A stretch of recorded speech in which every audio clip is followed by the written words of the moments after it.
My dear students, Assalamu alaikum warahmatullahi wabarakatuh. As you can see, আমরা আজকে পড়ব narration এবং কুমিল্লা বোর্ডের কোয়েশ্চনটা মোটামুটি একটু ডিফিকাল্ট। আমি চেষ্টা করব ভালো করে বুঝিয়ে দেওয়ার। সো আমরা শুরু করতেছি। দেখো, what kind of stories did Aesop, নামটা একটু rare, Aesop tell asked Anwar. তাহলে কে প্রশ্ন করলো? আনোয়ার প্রশ্ন করলো। তাহলে আমাদের কাজ হচ্ছে এখন খুঁজে বের করা আনোয়ার কাকে প্রশ্ন করলো। আমি যদি আরেকটু পড়ি, ফেবলস রিপ্লাইড মিসেস আমিন। মিসেস শুধু জানার জন্য জেনে রাখো, মিসেস একসময় বলা হতো প্রত্যেক মহিলাকে। তারপর থেকে যারা শুধুমাত্র বিবাহিত তাদেরকে সম্মানসূচকভাবে দেওয়া হলো এই টাইটেলটা মিসেস, আর যারা বিবাহিত না তাদেরকে বলা হয় মিস। কিছু আছেন এরকম মহিলা যারা তাদের বৈবাহিক পরিচয় লুকাতে চান। তোমরা যারা মিস ইউনিভার্স কম্পিটিশনটা একটু খেয়াল রাখো, তারা জানো যে অনেকেই ফার্স্ট হয়ে যান বা সেকেন্ড হয়ে যান, বাট পরবর্তীতে জানা যায় কি তারা হচ্ছেন বিবাহিত। সো তারা লুকান কেন? So that they don't get knocked out of the competition. আর তাদেরকে আমরা বলবো মেজ, অর্থাৎ ওয়ার্ডটা একটু বর্গজ আকারে আসবে, মেজ হোয়াট এভার। তাহলে এই গল্পে কথোপকথনটা হচ্ছে মিসেস আমিন এবং আনোয়ারের মধ্যে। তাহলে কে প্রশ্ন করলো? আস্কড আনোয়ার। আমি স্টার্ট করতেছি, যা যা বলা লাগে সব বলে দিব। আনোয়ার আস্কড, যেহেতু আস্কড এবং এটা একটা question, what kind of stories did এসব টেল, তার মানে সে ভার্বটা বা এখানে তো সে নাই, আস্কডই হবে। সো আনোয়ার আস্কড, কাকে প্রশ্ন করলো? মিসেস আমিন। কি প্রশ্ন করলো? দেখো, আমরা এখন তুলে দেবো ইনভার্টেড কমা, এবং নিয়মটা হচ্ছে কি, যেহেতু কোয়েশ্চন এবং কোয়েশ্চনের আনসার যদি হ্যাঁ বা না দিয়ে দেয়া যায়, তাহলে আমরা ইউজ করব ইফ অথবা ওয়েদার। আর যদি দেওয়া না যায় তাহলে যে ওয়ার্ডটা আছে WH ওয়ার্ড সেটাই বসিয়ে দেবো, এটাই হচ্ছে রুল। সো আমি লিখবো what kind of stories, person change করবো লাস্টে, হোয়াট কাইন্ড অফ স্টোরিজ, একটু ভালো করে খেয়াল করো, ডিড ইসব টেল। আমি যদি এখানে ডিড লিখে দিই তাহলে এটা আবার কি হয়ে যাবে? কোয়েশ্চন হয়ে যাবে। কেননা সাবজেক্টের আগে হেল্পিং ভার্ব এবং WH ওয়ার্ডের পরে সাবজেক্টের আগে হেল্পিং ভার্ব থাকলে তা কোয়েশ্চন হয়ে যায়। তাহলে ডিডকে আমরা বাদ দিব, আমি বলতেছি। এখন আমরা চেঞ্জ করবো তাহলে। আচ্ছা, পার্সনের ক্ষেত্রে খেয়াল করো, এটা হচ্ছে পার্সন। আমরা পার্সন কিভাবে চেঞ্জ করি? অ্যাকর্ডিং টু SON, অর্থাৎ সন রুল। ফার্স্ট পার্সন হলে সাবজেক্ট, সেকেন্ড হলে অবজেক্ট এবং থার্ড হলে নো চেঞ্জ। এসব হচ্ছে থার্ড পার্সন। যে কোনো ধরনের নাম, হি সি, যে কোনো ধরনের নাম, সেগুলো হচ্ছে থার্ড পার্সন এবং থার্ড পার্সনের কোনো চেঞ্জ হবে না। তাহলে আমরা কি চেঞ্জ করবো এখন? টেন্স চেঞ্জ করবো। খুব ভালো করে খেয়াল করো, আমি তাহলে এসব লিখে দিচ্ছি।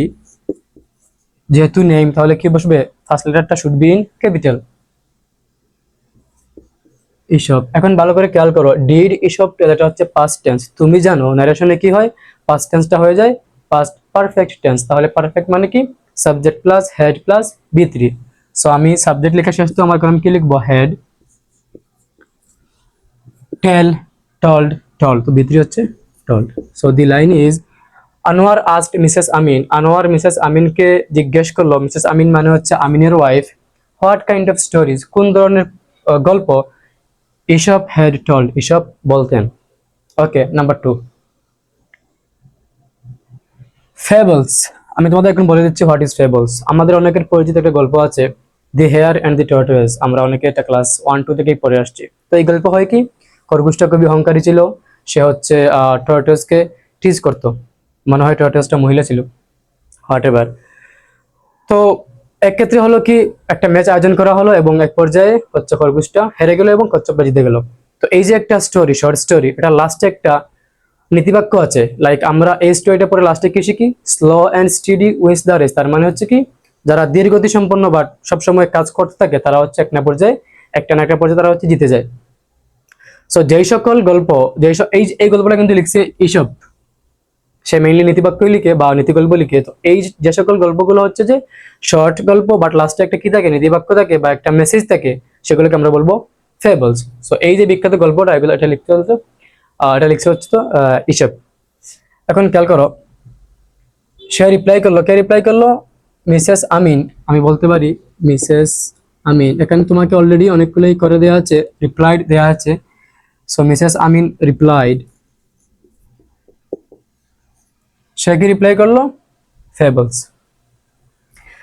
একটা জিনিস খেয়াল করো, ধরো তুমি আমাকে প্রশ্ন করলা যে আপনি কি কিনতে চান, আমি বললাম মোটরসাইকেল। It's okay. তুমি এই কাহিনীটা বা এই কথাটা তোমার কোনো ফ্রেন্ডকে গিয়ে বলতে পারবা না যে তিনি বললেন যে মোটরসাইকেল। তোমাকে বলতে হবে তিনি বললেন যে তিনি মোটরসাইকেল কিনতে চান। তাহলে কি হলো যে আমি বাংলায় বললাম যে ইংরেজি কি দ্যাট। অর্থাৎ বাংলায় বললে যে আমি কখনোই বলতে পারবো না তিনি বললেন যে মোটরসাইকেল, আমাকে কি করতে হবে, সম্পূর্ণ করতে হবে তিনি বললেন যে মোটরসাইকেল কিনতে চান। ইংলিশ গ্রামারে দ্যাট ক্লোজ অর্থাৎ দ্যাটের পর আমি যা লিখবো তা কখনোই অসম্পূর্ণ রাখা যাবে না, একটা ওয়ার্ড দিয়ে লেখা যাবে না। এটা হচ্ছে ইংলিশ একটা বেসিক রুল। সো এই জায়গায় খেয়াল করো তো, আগে প্রশ্ন করা হলো কোন ধরনের গল্প এইসব বলতেন, আর মিসেস আমিন আনসার করলেন ফেবলস। তুমি বলতে পারবা না মিসেস আমিন রিপ্লাই দিলেন যে ফেবলস, তোমাকে বলতে হবে তিনি রিপ্লাই দিলেন যে এই যে এইসব সে কি বলতো, সে ফেবলস নামক গল্প বলতো। অর্থাৎ হি টল্ড ফেবলস, এটাকে আমরা পাস্ট পারফেক্ট করলে কি আসবে, he had told fables. So আমি লিখতেছি মিসেস আমিন রিপ্লাইড, তারপরে দ্যাট বসবে। কেন দ্যাট বসবে, যেহেতু এটা হচ্ছে kind of he told fables হলে কি হইতো, অ্যাসার্টিভ সেন্টেন্স হইতো। আর তুমি জানো অ্যাসার্টিভে অপটেটিভে and in exclamatory we use that instead of inverted comma. আমরা এগুলো লিখতে পারি দ্যাট, লেখা শেষ। ফেবলস ওই যে কমপ্লিট করব আমরা, কিভাবে কমপ্লিট করব, অ্যাকর্ডিং টু প্রিভিয়াস সেন্টেন্স। এখানে বলা আছে যে কি প্রশ্ন করলেন বা কি ধরনের গল্প সে বলতো, তখন আমিন কি আনসার করলেন, যদিও আনসার করলেন ফেবলস, বাট আমরা ধরে নেব তিনি বললেন হি টল্ড ফেবলস। তিনি কি বললেন, হি টল্ড ফেবলস। তাহলে পাস্ট টেন্স, আর তুমি কি করে দিবা, পাস্ট পারফেক্ট, অর্থাৎ হি হ্যাড টল্ড ফেবলস। হি, এই জায়গায় খুব ভালো করে খেয়াল করো, একজন হচ্ছে পুরুষ আরেকজন হচ্ছে মহিলা মিসেস আমিন, তাহলে রুল অফ থরিটিকে মেনটেন করার প্রয়োজন নাই। অর্থাৎ হি দেওয়ার পর ব্র্যাকেট মেথডে বা ব্র্যাকেটের মধ্যে আমি কাকে বোঝাচ্ছি তা দেওয়ার প্রয়োজন নেই, যেহেতু জেন্ডার আলাদা। That he had told, had কেন দিচ্ছি বুঝতে পারছো, না বুঝলে প্রশ্ন করতে পারো। He had told fables, FABLES fables. আমি যদি একটু মুছে দেই, ওয়েল তারপরে কি, do you know what fables are. Mrs Amin তিনি এই ফেবলস আনসার করার পর থেমে যাননি, তিনি আরো প্রশ্ন করলেন। তাহলে আমরা কি জানি, একটা সেন্টেন্স বলার পর কেউ থেমে না গেলে আমরা ইউজ করি অ্যান্ড অ্যাডেড দ্যাট। যেহেতু এটা থেমে যাওয়ার পর বলা কোনো নর্মাল বাক্য না, কোয়েশ্চন, তাহলে আমরা বলতে পারি অ্যান্ড আস্কড। তাহলে ফুল স্টপটা তুমি কেটে দিয়ে এখানে লিখবা অ্যান্ড আস্কড। তুমি চাইলে এগেইন আস্কড, অলসো আস্কড দিতে পারো, ভুল হবে না, বাট শ্রুতিকটু। অ্যাগেইন আজ কে প্রশ্ন করলেন ডু ইউ নো, আমরা তুলে দিব এখন ইনভার্টেড কমা। সো আমরা ফোকাস করব কোয়েশ্চনে। কোয়েশ্চনের আনসার কি হ্যাঁ বা না দিয়ে দেওয়া যায়, অফকোর্স। ডু ইউ নো, তুমি কি জানো, সে বলতে পারে হ্যাঁ অথবা না, যাই বলুক না কেন এই কোয়েশ্চনের আনসার হ্যাঁ বা না দিয়ে দেওয়া যায়। অর্থাৎ উই ক্যান ইউজ ইফ অথবা ওয়েদার। আমি ইফ নিচ্ছি, ইফ। এখন চেঞ্জ করবো পারসন। ইনডিরেক্টে ডু ডাজ এগুলো বসে না, আমি তাও বুঝিয়ে দিব। পারসন হচ্ছে সেকেন্ড। চলে যাবো আমরা অবজেক্টে। কাকে প্রশ্ন করলেন বা কাকে উত্তর দিলেন, আজ কাকে প্রশ্ন করলেন, একবার তুমি দেখিয়ে দিয়েছো মিসেস আনোয়ার আজড মিসেস আমিন বা মিসেস আমিন আজড আনোয়ার, তাহলে বারবার আর দেখিয়ে দেওয়া লাগবে না। সো ইফ মিসেস কাকে প্রশ্ন করলেন এন্ড আজড আনোয়ারকে প্রশ্ন করলেন, আনোয়ারের প্রোনাউন কি, হি, আমরা পারসন চেঞ্জ করে প্রোনাউন বসাই if he. You know what fables are, এটা হচ্ছে প্রেজেন্ট সিম্পল টেন্স। সো নারেশনে কি হবে, প্রেজেন্ট সিম্পল টেন্স হয়ে যাবে পাস্ট ইনডিফিনিট বা past simple. So subject plus বি2, সাবজেক্ট তো লেখা শেষ। ইফ হি, নো হচ্ছে বি1, know knew known, if he knew. What are change হবে না, FABLES ফেবলস আর। একটু ভালো করে খেয়াল করো, ডু ইউ নো তুমি কি জানো, এটা হচ্ছে একটা পার্ট। ফেবলস আর, ফেবলস কি, এটা হচ্ছে আরেকটা পার্ট। কিভাবে বুঝবো আমি, হোয়াট হচ্ছে দেয়ার ইজ এ কানেক্টর, সে কি করলো দুইটা পার্টকে অ্যাড করলো। তাহলে শুধুমাত্র একটা পার্টের টেন্স চেঞ্জ করেই থেমে যাওয়া যাবে না, এটাও চেঞ্জ করতে হবে। আর fables are subject plus am is are, I mean present simple, আমরা কি করে দিব, past simple, I mean fables were, are এর বি টু কি were, there. What fables were. Well তারপরে আসো, no replied Anwar, Anwar reply দিল না। সো আমরা বলতে পারি কোয়েশ্চনের আনসারে নো বললে আমরা বলি replied in the negative. So আমি লিখবো Anwar replied in the negative.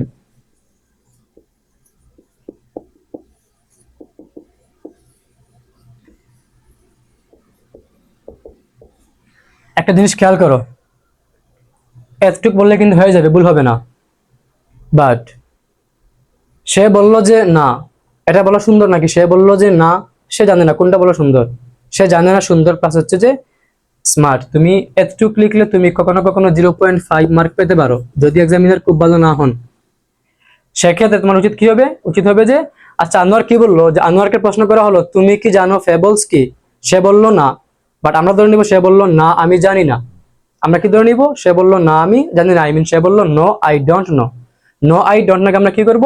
Replied in the negative কার বদলে? নো এর বদলে, এবং নিচ থেকে আমরা অ্যাড করে দিব আই ডোন্ট নো এর ইনডিরেক্ট রূপ। সো আমি লিখতে পারি আই বলতে কে? Anwar, he replied negative that, একটা দ্যাট তুমি ইউজ করতে পারো যেহেতু এটা হচ্ছে assertive sentence. That he don't know কে করতে হবে পাস্ট, হি ডিডন্ট নো, অর্থাৎ সে রিপ্লাই দিল যে সে জানতো না। আমি মুছে দিচ্ছি আরেকবার। Number next, well said Mrs Amin. তোমরা খুব ভালো করে যদি গাইড পড়ে থাকো বা যদি খুব ভালো করে এগুলো পড়ো, তোমরা জানো তোমাদের গাইডে এটা লেখা আছে ওয়েল অথবা ইউসি অথবা by the way, actually, normally, generally, এই সকল ওয়ার্ড হচ্ছে নর্মালি গ্রামারদেরকে বলা হয় ডিসকোর্স মার্কার। এগুলো লাগবে না, বাট জাস্ট জেনে নাও এগুলোর কাজ কি। এগুলো হচ্ছে না প্রভাব ফেলে সাবজেক্টে, না বাড়বে না অবজেক্টে। এগুলো হচ্ছে শুধুমাত্র কথাবার্তা কন্টিনিউ করার ওয়ে। আমাদের অনেকেই হচ্ছে আমরা হাই হ্যালো দেওয়ার পর আর কি বলতে হবে জানি না। সো কথাবার্তা কন্টিনিউ করার জন্য আমরা বলতে পারি well, by the way, you see, normally, actually, এগুলো বলা যায়। তো এদেরকে বলা হয় গ্রামারে ডিসকোর্স মার্কার, এবং এদের কোনো চেঞ্জ হয় না। তুমি চাইলে এটাকে আনচেঞ্জ রাখতে পারো বা বাদ দিতে পারো। কেন? কেননা এটা হচ্ছে নারেশন। কি নারেশনটা হচ্ছে মেইনলি একজনের কথা আরেকজনকে তোমার মতো করে বলা। সে কিভাবে বললো তা ম্যাটার করবে না। সে স্যাড হয়ে বললো নাকি নেচে নেচে বললো নাকি হচ্ছে লাফায় লাফায় বললো, তা ম্যাটার করবে না। অফকোর্স এক্সক্লেমেটরি তো একটু একটু ম্যাটার করে, বাট নারেশন মেইনলি হচ্ছে সে কি বললো তা হচ্ছে আমরা আমাদের মতো করে বলে দিব। এক্ষেত্রে ওয়েল কে আমরা বাদ দিতে পারি, কেননা ওয়েল কে বাদ দিলে অর্থের কোনো চেঞ্জ হবে না, সো বাদ দেওয়া যায়। বাট তুমি যদি চাও যে না আমি বাদ দিব না, আমি হচ্ছে আমি ধরে নিচ্ছি মিসেস আমিন এই ওয়েলটা বললেন মাথা নাড়িয়ে নাড়িয়ে বা সম্মতিসূচক ওয়েল, সেক্ষেত্রে তুমি লিখতে পারো নডেড। এর মানে হচ্ছে যে মাথা নাড়িয়ে সম্মতি দেওয়া, বা হচ্ছে যে কন্টিনিউ, প্রসেসটা কন্টিনিউ করার জন্য একটু হচ্ছে যে একটু গ্যাপ নিয়ে থেমে, আমরা বলি না বাংলাতে হ্যাঁ আমরা এগুলো বলি। সো এগুলো হচ্ছে নারেশনে বাদ দেওয়া যায়। বাট তুমি যদি বাদ দিতে না চাও তুমি লিখতে পারো এটা কে বললেন? মিসেস আমিন। তো আমি বলতে পারি মিসেস আমিন নডেড। স্পেলিংটা দেখে নিও, এটাই হবে মিসেস আমিন নডেড। তারপরে তিনি থামেন নাই, তিনি বলতেছেন fables are stories with a message or a moral. আমি যেটা বলে দিয়েছি একটু আগে, সো আমরা বলতে পারি এন্ড অ্যাডেড দ্যাট অথবা এন্ড সেইড। আচ্ছা আমি এন্ড অ্যাডেড দ্যাট দেই, তোমরা বারবার ভিন্ন ভিন্ন জিনিস শিখলে ভুল হবে।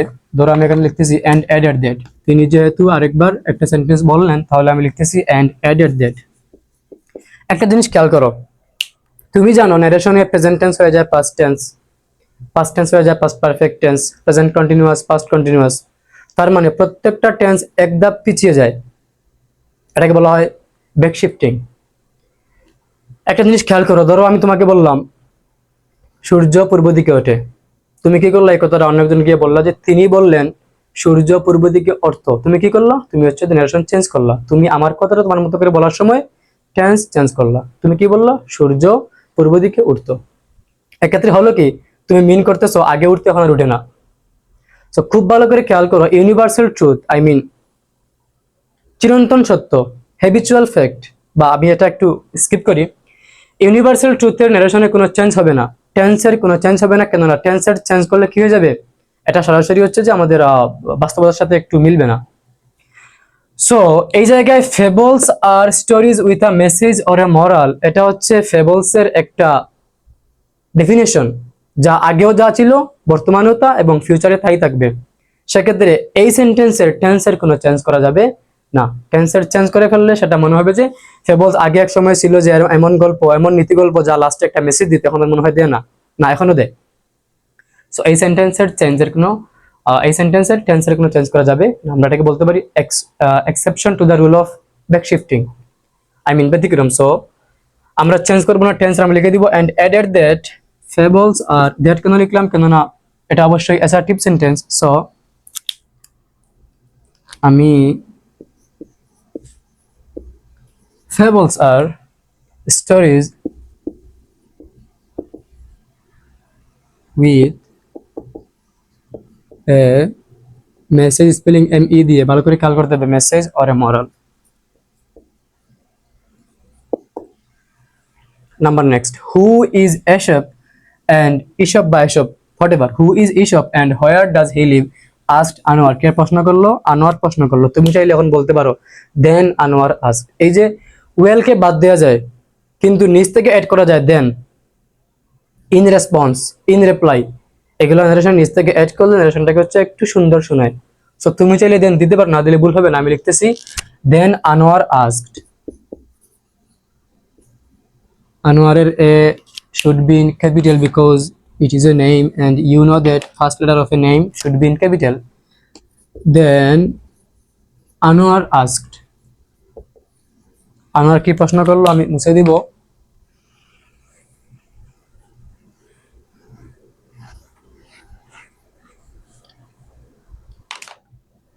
আনোয়ার প্রশ্ন করলো that who is Aesop। আমি লিখতেছি যেহেতু আমরা ইনভার্ট কমা তুলে দিব এবং এই কোশ্চেনের আনসার হ্যাঁ বা না দিয়ে দেওয়া যায় না, তাহলে ওয়ার্ড বসিয়ে দিব WH ওয়ার্ডটাই।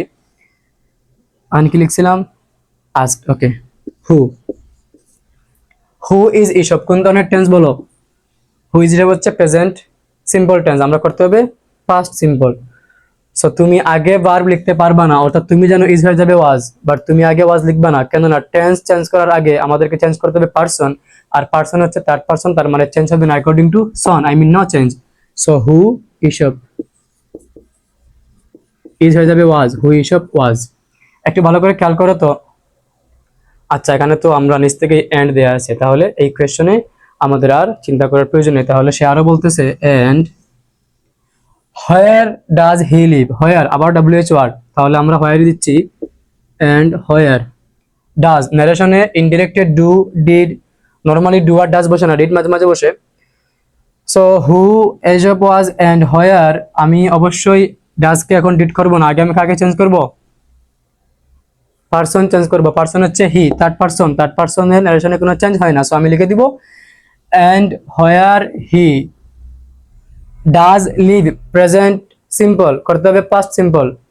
আমরা যদি দেই এখানে হোয়ার হি ডিড লিভ দেওয়া যাবে, কোনো সমস্যা নাই, বাট ডিড লিভ না দিয়ে তুমি সরাসরি লিভকে লিভড করতে পারো, এটা সুন্দর। সো আমি দিচ্ছি হোয়ার হি লিভ, হি বলতে কে? Aesop, where he lived. Number next, Aesop entertained people telling stories, said Mrs. Amin. প্রশ্নের আনসারে কেউ কিছু বললে তো হবে রিপ্লাইড, আমি লিখতেছি Mrs Amin replied.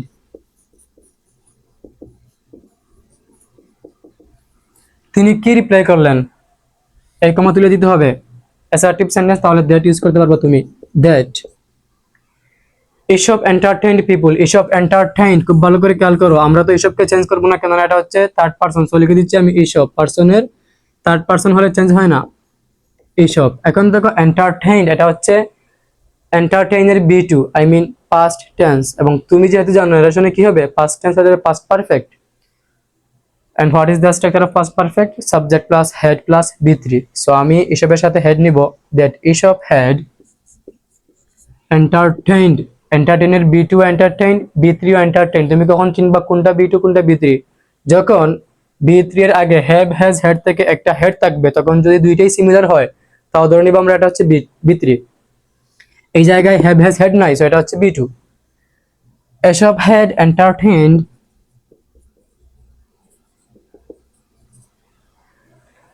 people, People, people telling stories। তোমার কি মন চাচ্ছে এখানে বাই লিখতে? পিপল বাই টেলিং দিতে পারবা, সমস্যা নাই, ভুল হবে না।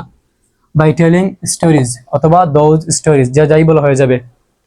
তো এই হলো নারেশনের আলোচনা, আশা করি ভালো করে বুঝতে পেরেছো। চেষ্টা করলাম word by word, sentence by sentence, tense by tense, even comma by comma ভালো করে বুঝিয়ে দেওয়ার। তোমরা ভালো করে শিখো, ভালো করে শিখাও। Learn better, teach better. Thank you.